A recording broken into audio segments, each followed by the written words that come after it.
Jr. Welcome forward to the Jesse Jackson Jr. Show. Today we're going to turn our attention to the federal judiciary, the nation's courts.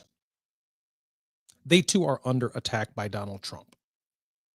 But I want us to dig a little bit deeper when we think about the nation's courts, because so much comes together. In fact, everything comes together with the interpretation of the Constitution of the United States. In our system of federalism, in the federal system, there is a president, an executive branch of government. There is a legislature represented by the people in the form of congressmen and senators who pass laws, reconcile laws, put them on the president's desk. And under our system, the president has the option to sign those laws, therefore enacting them, or to veto them, send them back to the Congress with his objections notwithstanding. Congress can override that veto. But it is the court system that determines whether or not the behavior of the Congress of the United States and the behavior of the President of the United States falls within the framework of the Constitution of the United States. 50 different states within the United States have a similar system headed by a governor, state legislative bodies, as well as state Supreme Courts. State Supreme Courts interpret state constitutions and determine whether or not actions of the state legislature are consistent with the structure and the organization of the state court systems. But even in the state court system, the federal Constitution is supreme. It is the floor beneath which no American can fall.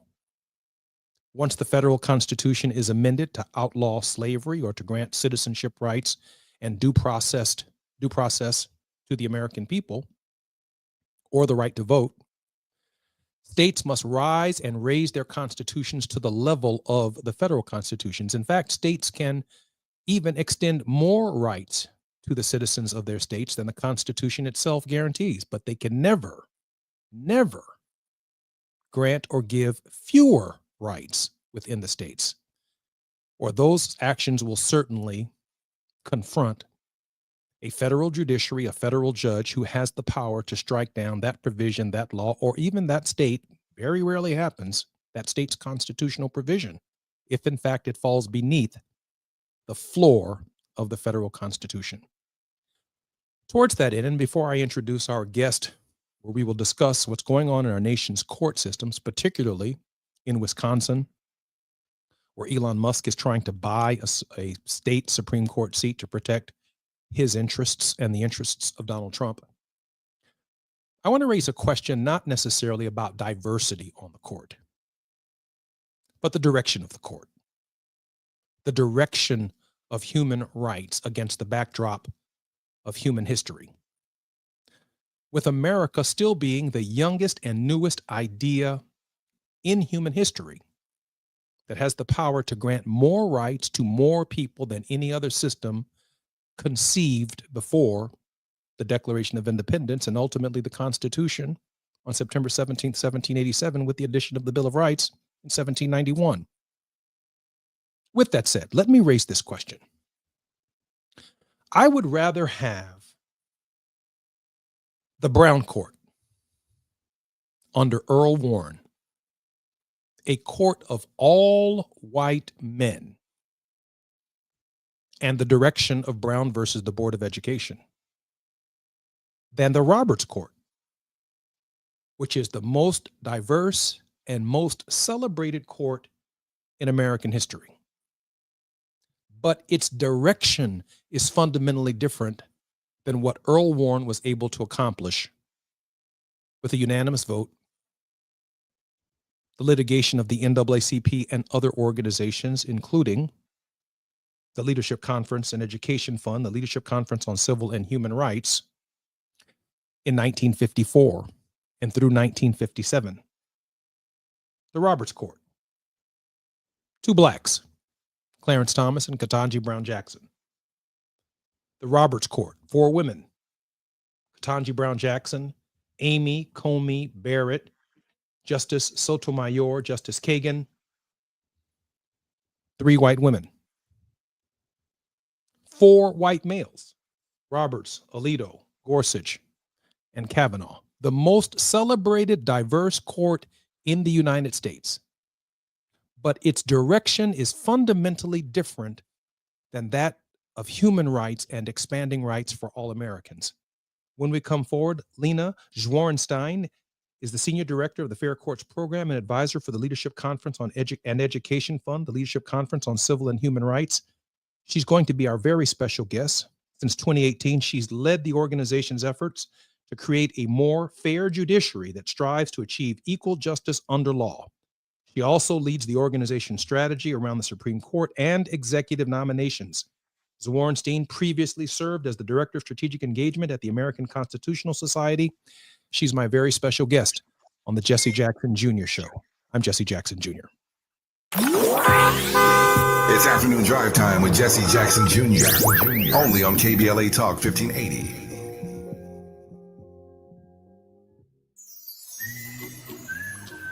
Before the fire, Altadena was a real-life Wakanda. A thriving black oasis just 15 miles from downtown Los Angeles. 80% black residents were homeowners, building intergenerational wealth against the odds. It was a hub of black-owned businesses, churches, and cultural institutions. It stood as a symbol of black resilience and economic independence. Then, in a matter of hours, it was gone.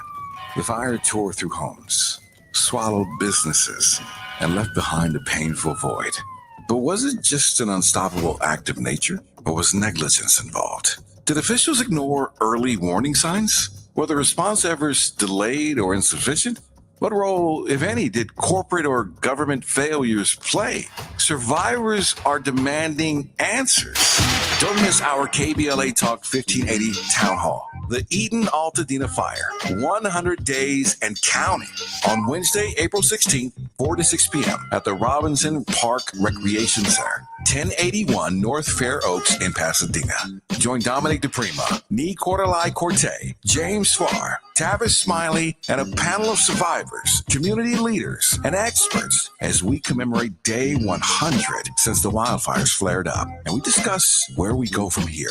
It's KBLA's Eden Altadena Fire, 100 Days and Counting Town Hall, Wednesday, April 16th, 4 to 6 p.m. at the Robinson Park Recreation Center in Pasadena. Light refreshments to follow. Admission is free, but sign-up is required at our KBLA1580.com website. This is a community call to action, brought to you by KBLA Talk 1580 and Quinn Emanuel Trial Lawyers. At KBLA Talk 1580, we've got your black. How serious is youth vaping?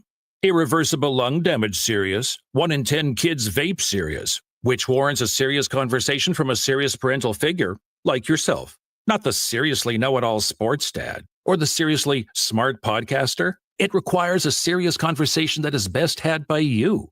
No, seriously, the best person to talk to your child about vaping is you.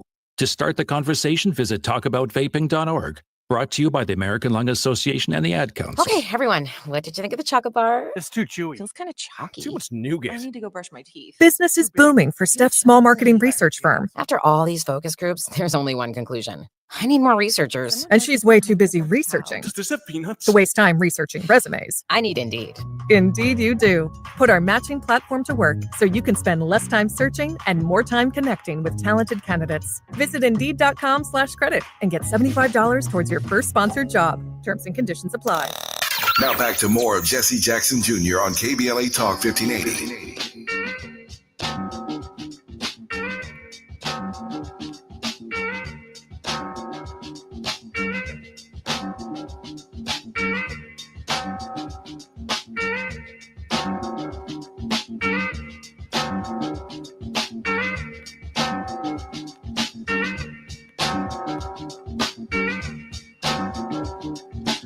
I'm Jesse Jackson Jr. Welcome forward to the Jesse Jackson Jr. Show. Lena, welcome to the Jesse Jackson Jr. Show.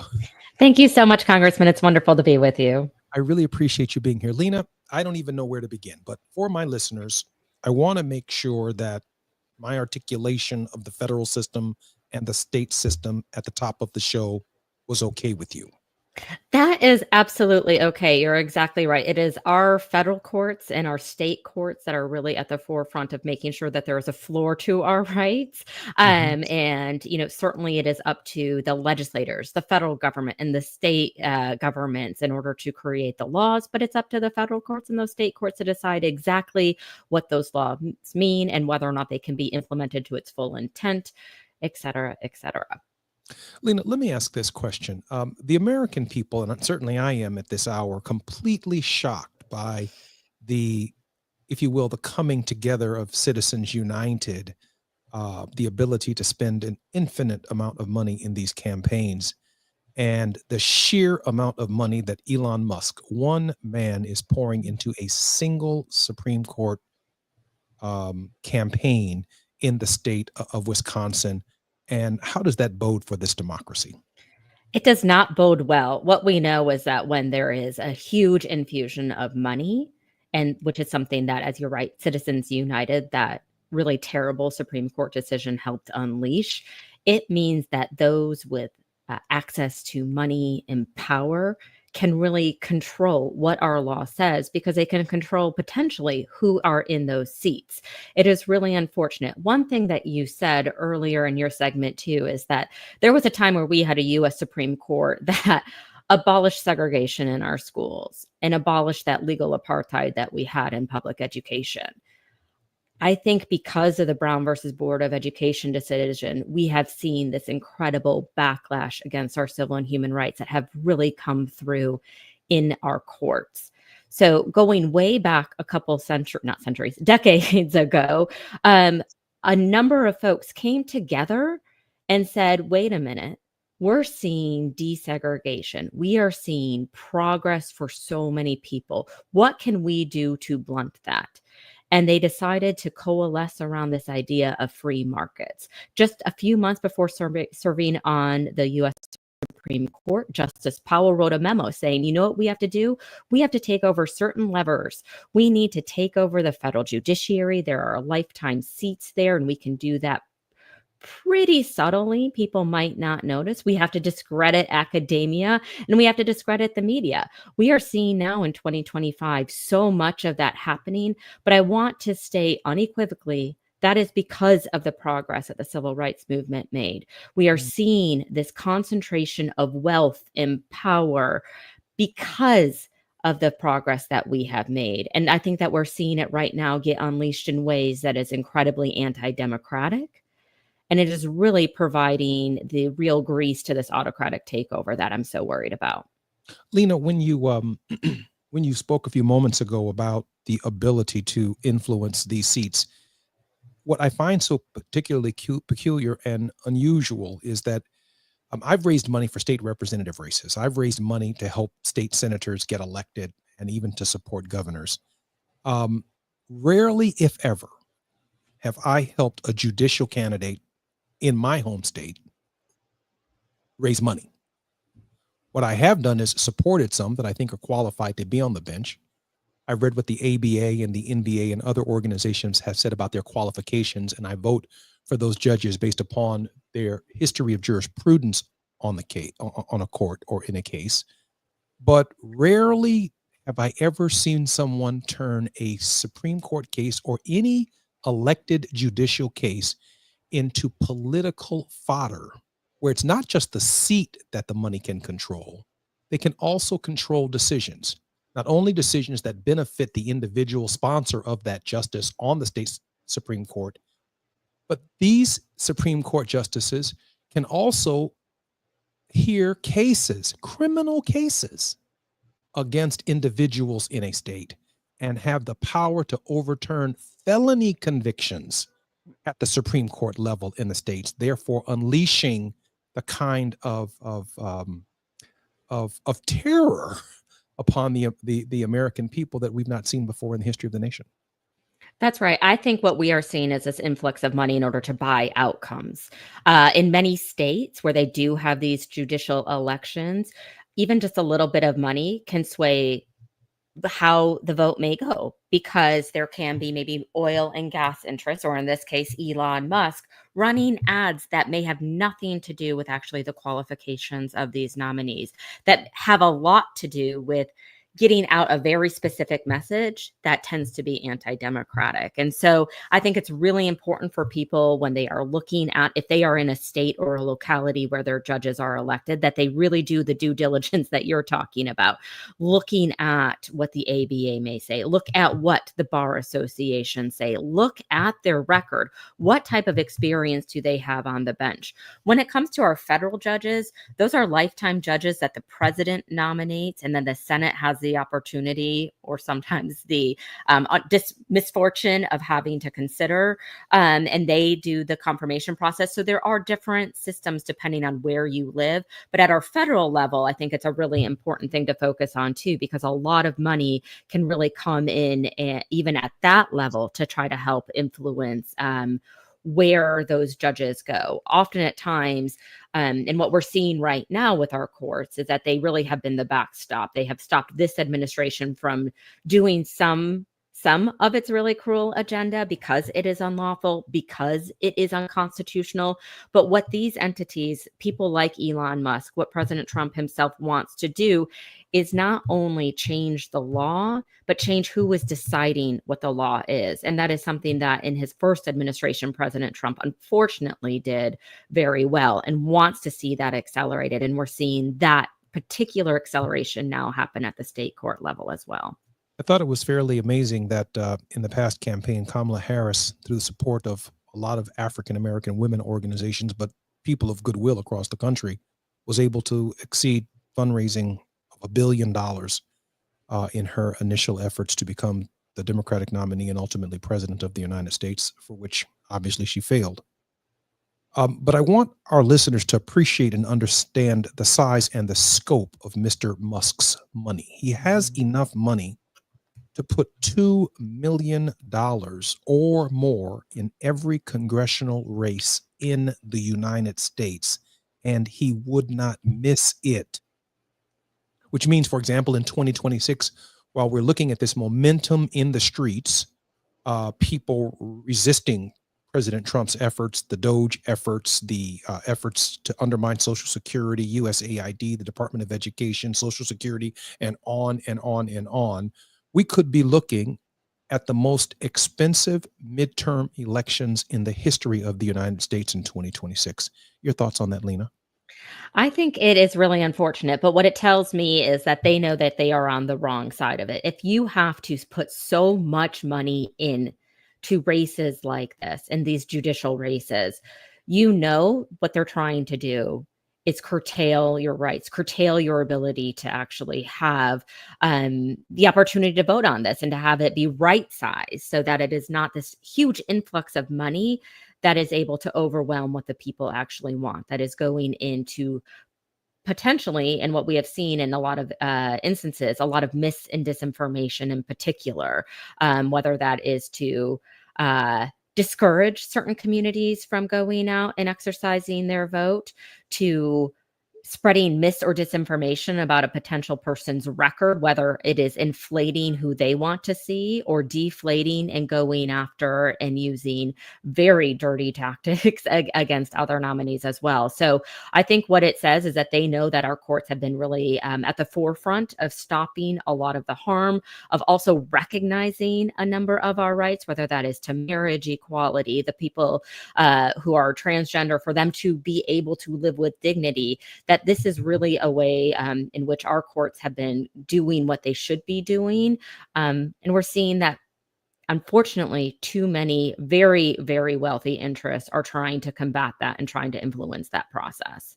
I do want to raise this question of my own practical experience. When I ran a campaign, and that's what we're going to see in 26, I had a ground game.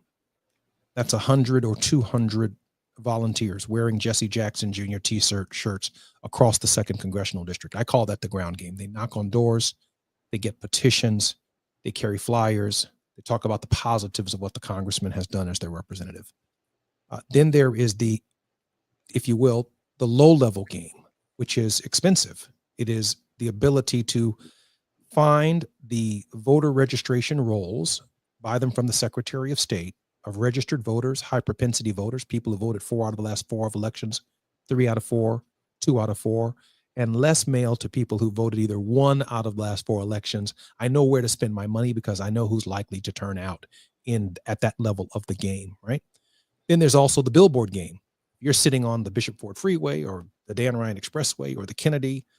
You're sitting there in front of a billboard. I just need you to drive past that 16 times to have my name on your mind, Jesse Jackson Jr., Jesse Jackson Jr., right? And then there's the air war, which was really hard to get a television commercial, cable, ABC, NBC, CBS, to buy space with CNN, to buy space in between MSNBC. When we talk about lots of money in campaigns affecting the judiciary in state legislatures, state legislative bodies, but also candidates who are running for judge in states, Democrats under the Musk and the billionaire oligarchical class are claiming ownership now of the air war. That is the game that no one can afford to play, occupy all of the television and commercial space. Hence, when you finally do raise money to enter the air war, there's so little space available for your commercial to get your message out that if you think you're being flooded with executive orders and lies right now, you've got to imagine what it means to be flooded by emails, flooded by Facebook ads, flooded by Google alerts, flooded by callers, robocallers, flooded by information, and you're still trying to figure out which person is the candidate that's willing to fight for your Social Security, your Medicaid, or your Medicare. You're trying to get your message out, but you're just so overwhelmed that you just simply throw up your hands and say, I'm not voting. There's a danger of that, isn't there, Lena? There is significant danger that a real attempt to either confuse or to, I think, mislead a number of people, it just becomes really, really difficult. One thing I hear over and over again, especially for local and state judges where folks do elect them, and again, that's not true in every jurisdiction, is that they have no idea where to even get information. So you are only getting this often at times, this one-sided story of what that means. And so you might not vote. You're being dissuaded from voting, and or you're not even getting accurate information. And so I do think that there is a real dearth of information when it comes to a lot of that, and there's a real disincentive. And what we know is that judges, they're supposed to be wearing those black robes, supposed to be neutral. Those aren't folks out there, or at least traditionally have not been out there doing what you had to do, which That's is right. get more name recognition, because what they're supposed to be doing is being very similar public servants. However, really interpreting the law, saying what it is, the fact that you're starting to have to know who some of these folks are, I think can be great. I think more transparency and civic education is good, but it really depends on how that's happening. And the way that I'm seeing that money gets flooded in, attack ads happen. Ads can be funded by one industry, but it's talking about something else. There's not a lot of transparency when it comes to that. And I think that is really, really discouraging and harmful. You know, when I think about Supreme Court hearings in the Congress before the Senate, and they get quizzed by both parties over what their stances are or their traditional positions that they've taken on certain cases, these judges, these triers, if you will, of fact, they don't run saying, hey, I'm pro-abortion. You don't run for judge as the pro-life candidate. You don't run for judge saying, I'm going to stop segregating. I'm going to start segregating schools or expand Brown versus the Board of Education and desegregate schools.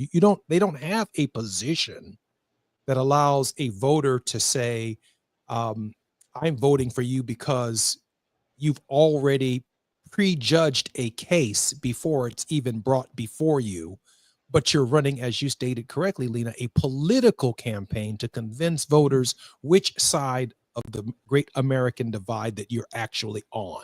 In other words, I'm running as a MAGA judge. I'm running as a Kamala Harris judge.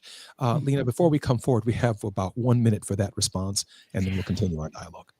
Yeah, I think you're exactly right. A lot of people can't come forward and say, this is what I believe. But certainly when it comes to the federal judicial process, what we can see is that there are a lot of clues that tell us how that person may be as a judge.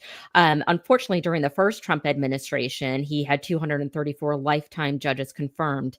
Dozens of them refused to say Brown versus Board of Education was correctly decided.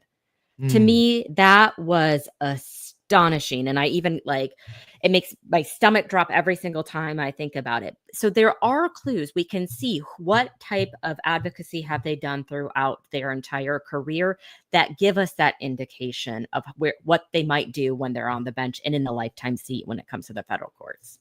You're listening to the Jesse Jackson Jr. Show. I'm Jesse Jackson Jr. My very special guest is Lena Zwornstein. She's the Senior Director of Fair Courts Program and the advisor at the Leadership Conference Education Fund and the Leadership Conference on Civil and Human Rights. When we come forward, Lena's going to share with us her concerns about what may be coming next in the Trump administration. I'm Jesse Jackson Jr. It's afternoon drive time with Jesse Jackson Jr. Only on KBLA Talk 1580.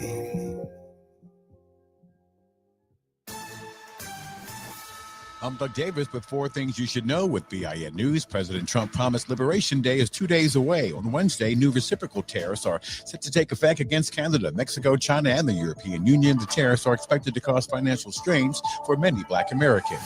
2 people are dead after a shooting on a Miami-Dade transit bus. It happened in the heavily Black-populated Miami Gardens. The shooting resulted from an argument with the driver. 2 men on the bus were shot and taken to the hospital where they later passed away. Expelled D.C. Councilmember Trayon White, who is Black, announced his re-election campaign on social media. The decision comes after D.C. council members unanimously voted to expel White last month after he was arrested and indicted by the FBI on federal bribery charges. His trial is set for 2026. A Bible belonging to the late O.J. Simpson sold at an auction for over $80,000 over the weekend. Simpson's friend and attorney gave him the Living Bible back in the 1990s when he was going through legal problems. Get BIN News on demand on the iHeartRadio app. Since the dawn of baseball, countless players have heard the call of destiny. Witness the hills of the game in ballparks nationwide. Get your tickets today at MLB.com/tickets. Major League Baseball trademarks used with permission. This is the KBLA Sports Minute with Ray Richardson. The major challenge for the USC women's basketball team tonight is how to keep Connecticut guard Paige Beckers from wrecking their defense. Beckers had 40 points in UConn's win over Oklahoma on Saturday. The initial defensive assignment on Beckers has been handed to freshman Kennedy Smith. Smith will need a lot of help, and some of that help won't be there. Juju Watkins will be watching on TV. Tough task tonight for USC as they try to join UCLA in the Final Four. 6 p.m. tip-off on ESPN. The selection committee for the NCAA men's basketball tournament got it right. All 4 number 1 seeds made it to the Final Four: Houston, Florida, Duke, and Auburn. It's only the second time in the tournament's history that the 4 number 1 seeds advanced. The first time it happened was in 2008. UCLA was joined by Kansas, Memphis, and North Carolina. No debates, no speculation, just the info you need. That's your KBLA Sports Minute. I'm Ray Richardson. More news, opinions, and conversation when we come forward on KBLA Talk 1580.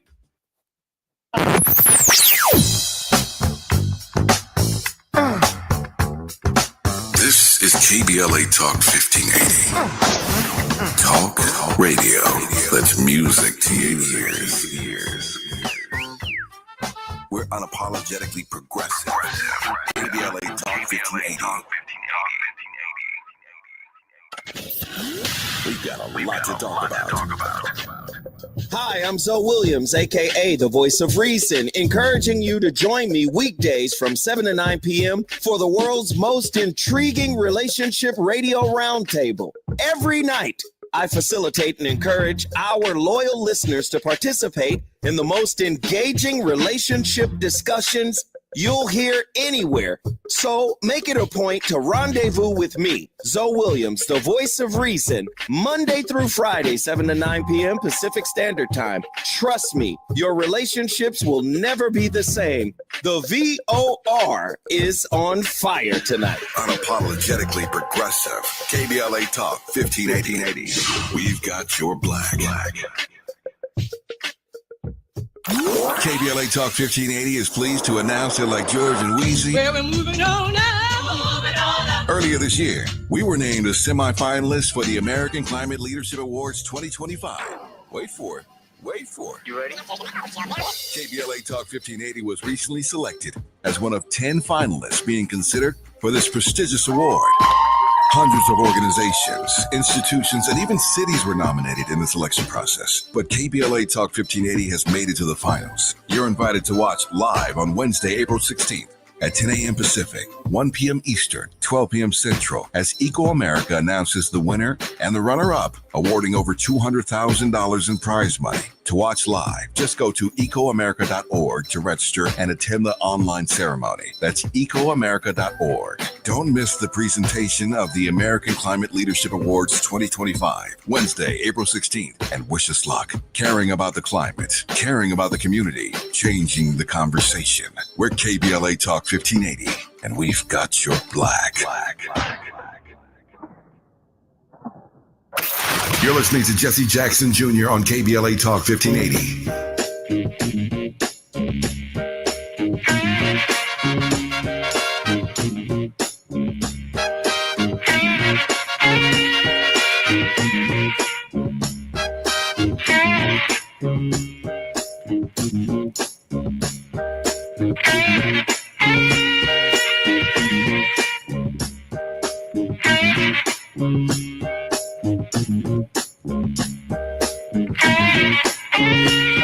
I'm Jesse Jackson Jr. Welcome forward to the Jesse Jackson Jr. Show. My very special guest is Lena Zworenstein. Lena is the Senior Director of Fair Courts Program and Advisor at the Leadership Conference Education Fund and the Leadership Conference on Civil and Human Rights. Welcome forward, Lena. Thank you so much. It's wonderful to be with you.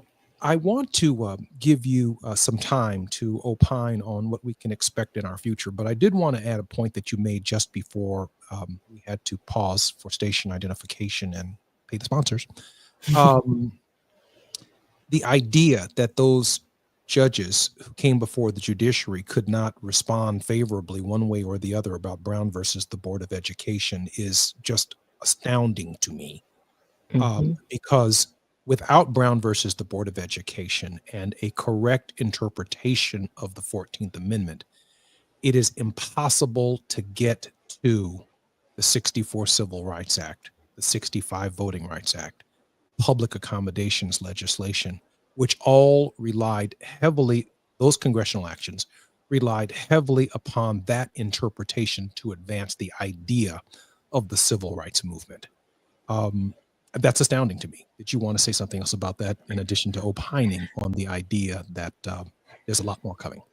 Yeah, it's shameful. It took decades to actually really give any meaning to the full Constitution. That means the 13th, the 14th, the 15th Amendments, and what that means particularly for Black Americans in this country. And I think that the fact that we had so many judicial nominees, many of them now serving for decades to come in our federal courts, that could not say one of the most important cases our Supreme Court has ever decided, Brown versus Board of Education was correctly decided, is a disgrace. Unfortunately, I anticipate that we are going to see more. Yeah. It's to leave us with Plessy. I mean, if Brown versus the Board of Education overturns Plessy versus Ferguson of 1896, and that was in 1896 good law that began Jim Crow, right? When you take away Brown versus the Board of Education, the only barrier between us and some form of Jim Crow, then what's left but the states' rights, local control interpretations, which are inherently separate and unequal. That's exactly right. And that, I feel like, is the exact direction that this administration is leading us. It was outlined so much in Project 2025 and the ways in which they want this president to have expanded powers, that they want the states to take back some of these other aspects, particularly when it comes to, I think, a lot of our civil and human rights laws, so that there really are a lot of disparate ways in which our civil and human rights are enforced or even recognized. It is truly abysmal. But we've also seen through this president's previous judicial nominees, now lifetime judges, that they have, for the first time in our history, revoked the fundamental right to abortion when they issued their Dobbs decision. And in that, Justice Thomas outlined other aspects of the laws of our civil and human rights that he would like to see also overturned, whether that is marriage equality, and Mm. so many more privacy provisions. People are worried about contraceptive access right now and whether or not that is constitutional in their mind. And of course it is. Of course it is. But there is a very, very, very regressive agenda in order to try to curtail people's civil and human rights, to expand this president's authority so he can be the autocratic dictator that he wants to be. That really does, unfortunately, jeopardize our rights, our right to access healthcare, our right to vote, when we can vote, who can live in this country. We have already seen so much that there have been nearly, I Mm. think it is 50 lawsuits, 50 cases in which federal judges have blocked many of these cruel Trump policies that have happened in nearly 40 different judges' courtrooms that have been appointed by presidents of all backgrounds in terms of parties. And that this has been happening all across the country in different types of district courts. So they know what they are doing is unlawful, is unconstitutional. This is a president who has very much demonized judges, whether it is because that they have held him personally liable or his policies unconstitutional. He has attacked the very foundation of our judicial system by going after judges and now trying to actually change our judicial system. And Elon Musk, who we talked about earlier, he's also going all in on this. Not only is he pouring money into states like Wisconsin, he is putting personal information up about some of these judges and their kids in order to provide more of a target on them to jeopardize, I think, the safety of a lot of these judges. They are doing this through intimidation.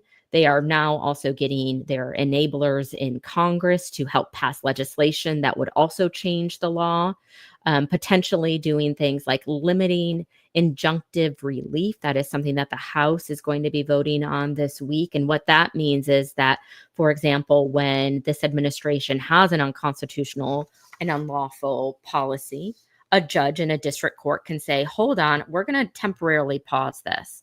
And they can say, you can't implement this, period, right now. We're going to continue to consider this and determine if it's lawful or not. What the House of Representatives that are supporting this administration are trying to do is to say, no, you can maybe have that halt, but it can only be for the one or two people who are bringing that case. It cannot be for the rest of America. So it would be incumbent on every single one of us who's impacted by these policies otherwise to file a suit. That is just not feasible. So what they are trying to very much do is change the law because they know what they're doing is unlawful. They are trying to, and what we're going to be seeing probably in the next few days or weeks, are new judicial nominees who this president is going to want to be loyal to him in his agenda, trying to install them. So to try to, if you can't change the law, change the referees, change the judges that are there. But also in the meantime, change the law, test it, and keep doing that. But the courts right now are at the very forefront of holding the basic tenets of our democracy together. And so I'm very worried about what comes next. I think we all are. You've got me sitting here saying, trying to hold my mouth together right here. I don't think we can get away on this program without mentioning that one of the issues that's dominating the news nationally at this hour is that the president keeps hinting at the idea of a third term. Now, I don't know how he does that constitutionally unless, and I'm going to think outside the box here, unless there's such civil discord by the time 2028 rolls around that he invokes the Insurrection Act. And by invoking the Insurrection Act, an election can't be held. Now, there may be other ways in which he and his crowd are thinking about it, but pitting Americans against each other is something that he does. And anything is possible in this very volatile environment. Your thoughts on the idea that Trump ain't going nowhere? That's right. He is trying very intentionally to divide our communities, which is why it is so important for us to be showing up together and showing up with solidarity, keeping each other's interests in mind, even if it's not yours that's on the line that day. Being there for your neighbors and your community, I think, is so absolutely incredibly important. What he is claiming that he can be president again is unconstitutional. We have the 22nd Amendment. It says a president can only serve 2 terms. He's toying with this idea, but this goes back to the fundamental problem that he thinks he's king. He wants to be dictator, and he is installing people in our Department of Justice, in our Health and Human Services Department, in the Department of Education that are enabling and facilitating that. Take, for example, the folks that he has put into the Justice Department, Pam Bondi, who's the new Attorney General. She is somebody who's supposed to be independent and protecting our independence and enforcing the civil rights and laws of all of us. But what she is doing is using her power to issue memos to direct the Justice Department to be Trump's lawyers, not the lawyers for all of us. Soon, we're likely to see the Senate vote on the Civil Rights Division Assistant Attorney General, somebody who has spent her career attacking the Voting Rights Act, denying the election in 2020. And she has, in particular, gone off on this Trans Day of Visibility, the transgender youths through her litigation and her bullying and intimidation tactics. So there really is this installation through our institutions of people who have this vision of let's expand powers for Trump so he can take over. And we are going to divide communities. We are going to make sure that those who are most vulnerable are really susceptible to the harm, but they're going to divide our community so that we aren't able to organize. But the good news is we are. I'm Jesse Jackson Jr. You're listening to the Jesse Jackson Jr. Show. When we come forward, Lena Zwernstein is going to continue to share with us her thoughts about the judiciary. While you're stuck in traffic, we can at least bring you up to speed on the news of the day. You're listening to Jesse Jackson Jr. only on KBLA Talk 1580.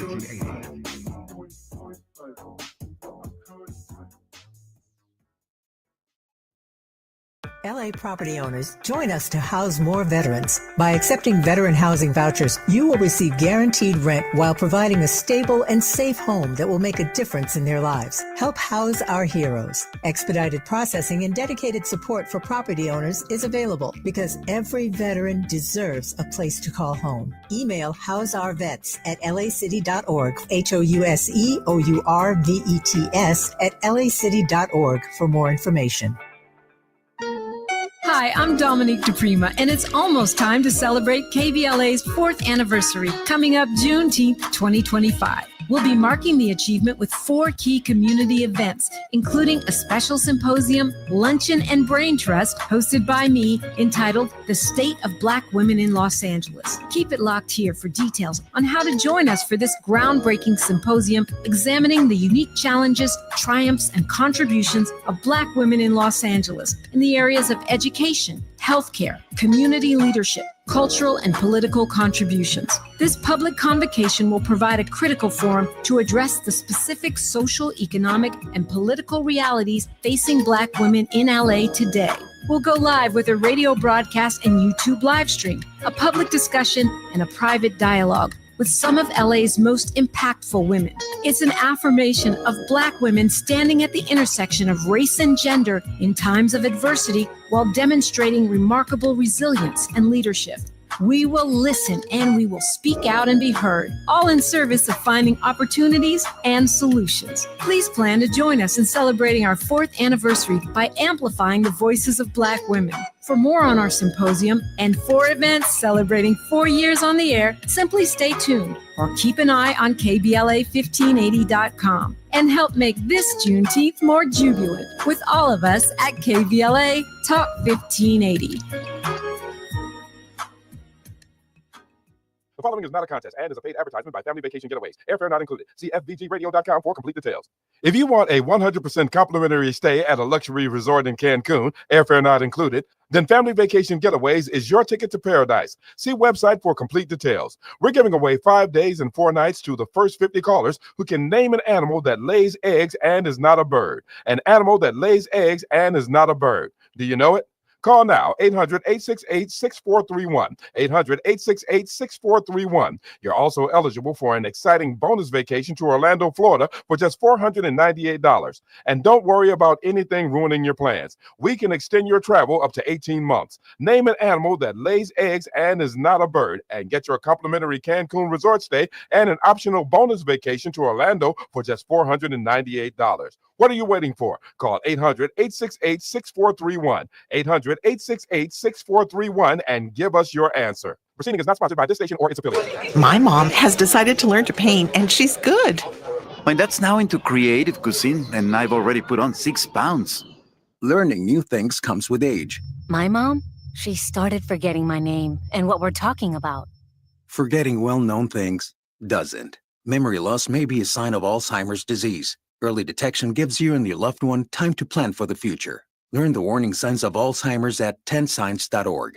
Brought to you by the Alzheimer's Association and the Ad Council. KBLA Talk 1580. We've got a lot to talk about.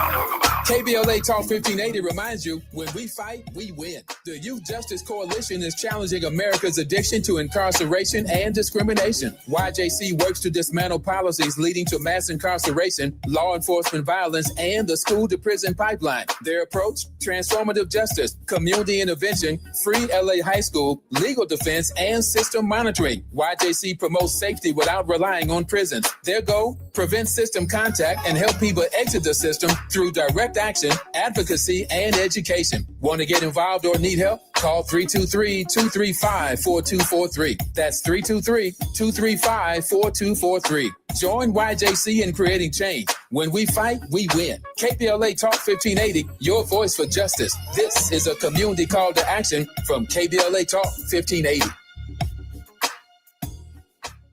Life blooms in beautiful ways. The Afia Center invites you to celebrate at the end with Red Gala, honoring the strength and resilience of Black women living with HIV. Join us for an evening of empowerment as we launch the Barbara Cambridge Scholarship and kick off Herstory Month with our theme, Life in Full Bloom. Your support helps create vital HIV programming and builds a future where every voice is heard and every story matters. The end with Red Gala, because every flower deserves to bloom. To learn more and to donate, visit theafiacenter.org. Now back to more of Jesse Jackson Jr. on KBLA Talk 1580.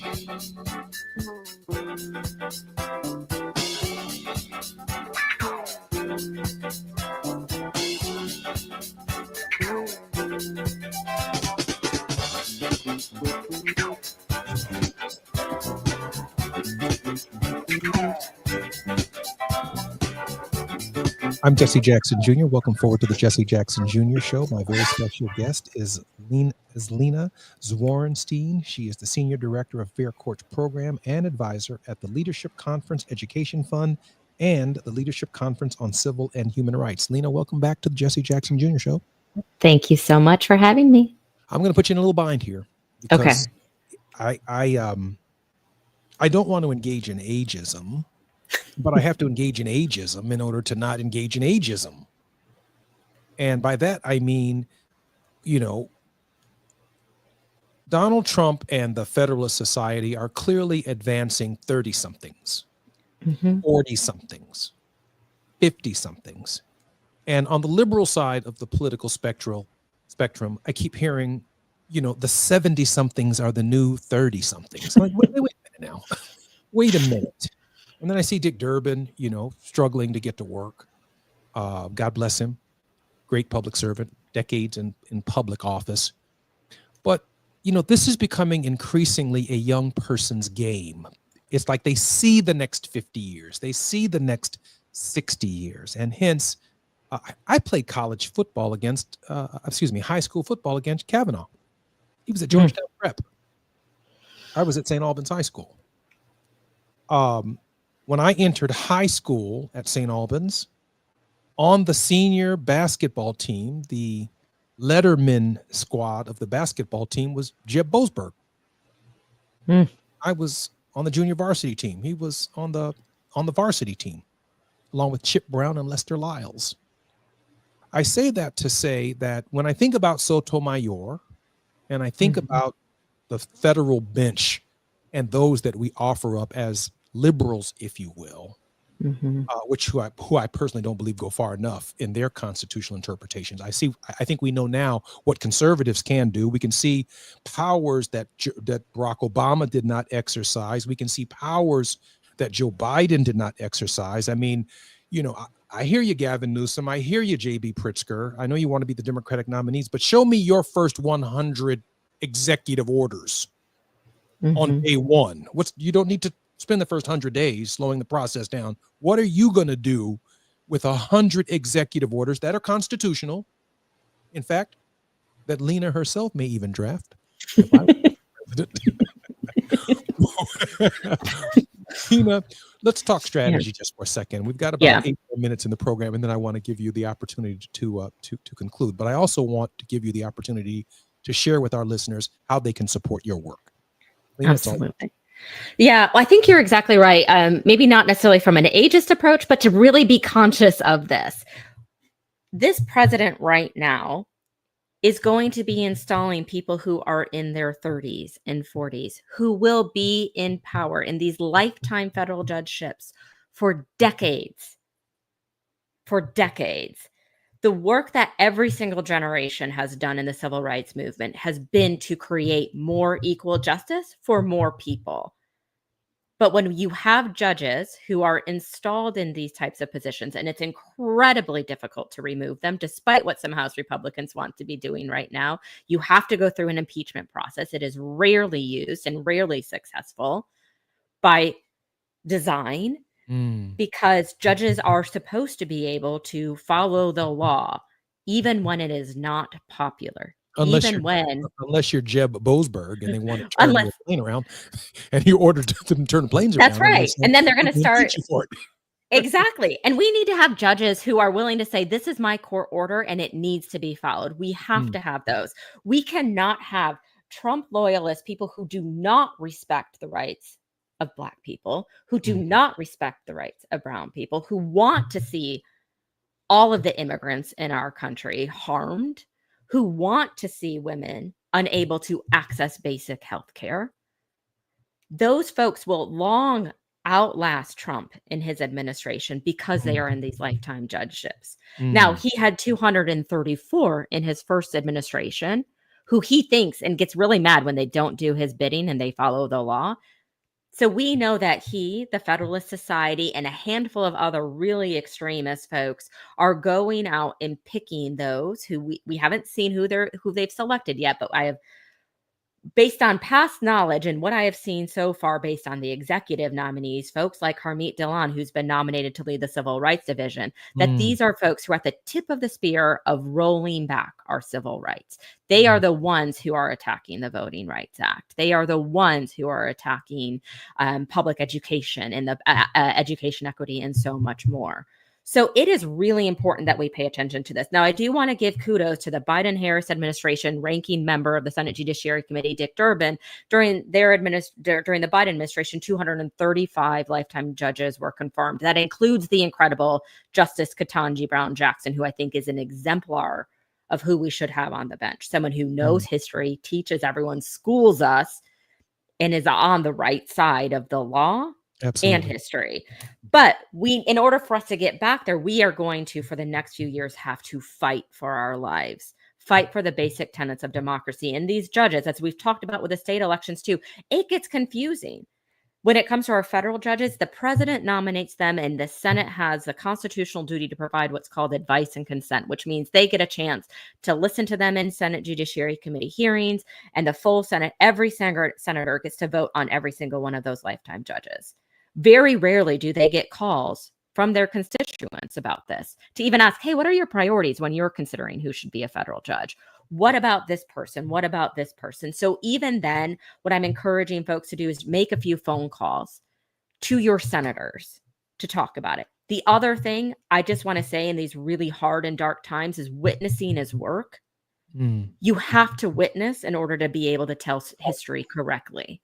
And we need to be creating a record through our courts, through our communities, and through our advocacy that will make sure that history is written correctly, that we were standing up, that there were Judge Boasbergs, that there were others who were doing and are doing the right thing so that we can have basic basic tenets of our democracy to hopefully really build the type of equal justice judiciary and society that we've always really wanted. So I encourage people to talk to your neighbors, talk to your communities, to organize, to talk to your electeds, even if it's not your senators, your members, your House members, your states, your locals. Talk to them about these issues. You don't have to know everything. Be curious, talk about it, and show up for your community. Write op-eds if you are so inclined.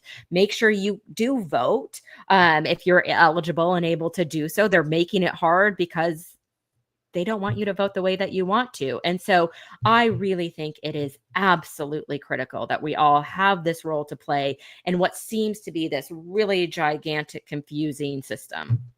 Lena, I only have about a minute left in the entire program. Share with us how we can support the Leadership Conference. Certainly. Well, I welcome everyone to come to civilrights.org, and there are a number of ways to take action on any issue that you care about. But certainly when it comes to the courts, we really want you to engage with your senators, to talk to them, to demand and show that you are watching. We do want you to talk to others, and there's a number of materials, whether it is what we already know about Project 2025 and what the courts can do, if you want to read more about that. If you want to read the horrors that happened during the first Trump administration when it came to his takeover of the judiciary, then there's a lot of materials there, but really encourage you to learn more and to ask a lot of questions and show up. I'm Jesse Jackson Jr. You've been listening to the Jesse Jackson Jr. Show. Until tomorrow. KBLA 1580 Santa Monica.